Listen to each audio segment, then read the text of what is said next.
رحلة الثانوية خلاص أوشكت على الانتهاء، ازاي بقى ألحق نفسي قبل ما أغرق؟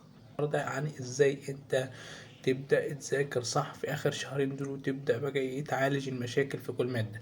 لأن زي ما المعظم عارف إني أنت دلوقتي مش قادر تتم المادة لما مثلا بنسبة 60 70%، مش بنسبة 100%، وعندك كتير أخطاء في كل مادة، وفي حاجات واقعة في كل مادة. فأنت ازاي تحدد ايه الأجزاء الواقعة منك دي، وتبدأ بإذن الله نشوف بقى هنحل المشكلة دي ازاي. فالمشكلة دي تحديدها ازاي بقى؟ لكل باب مثلا في نقطة معينة درس ووجع.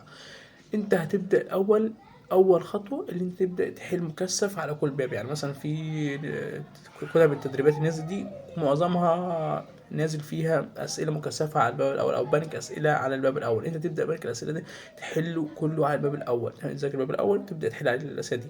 هيبدا والله مثلا لو هو بنك الاسئله مش سؤال مثلا فيه 20 سؤال انت غلطت فيه، بتبدا تشوف ال 20 سؤال دول هو كان في انهي باب، في انهي درس في الباب. الدرس الاول، الدرس التاني، الدرس التالت. وتبدا تذاكر الدرس ده وتتك عليه شويه، وتبدا برضو تحل على الباب تاني. فلو المشكله ظهرت تاني معاك في انهي حته تبدا تعالجها. طب والله العظيم انا مش قادر استوعبها، لا ارجع للمدرس اللي انت بتروح له، باذن الله يحل لك المشكله دي، وتواصل معاه نقول له والله يا مستر انا عملت كذا كذا وعندي مشكله في النقطه دي، فلو وريت حضرتك تشرحها لي. يبقى انت كده عالجت الباب كله. يبقى كده الباب المشكله كانت فيه، الديفكت كان فيه، خلاص انا عالجته.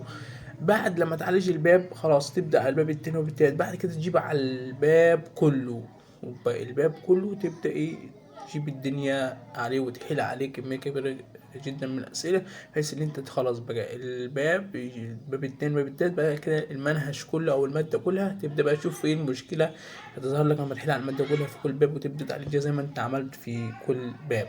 فدي يعني زي ما بقول لك هي افضل طريقه انت ممكن تلم بها اي ماده، ان انت تعرف ايه الديفكت في المكان ده. الطريقه دي او الحاجه السهله دي، اداه بسيطه جدا ممكن تشقلب الدنيا في ثالثه ثانوي. فما مش تقول بقى ما عادش فاضل شهر ونص ومش هلحق، لا ده في ناس بدات من شهر بس ولحقت وجابت. فاتوكل على الله واستعين بالله، وانت عارف انت ليس لك من الامر شيء، هو توفيقك بس وتعبك بإذن الله. وأن ليس للإنسان إلا ما سعى، وأن سعيه سوف يرى. أنت سعيك وتعبك ربنا هيقول لك بإذن الله في النتيجة. ربنا يكرمك، وشكرا والسلام عليكم ورحمة الله وبركاته.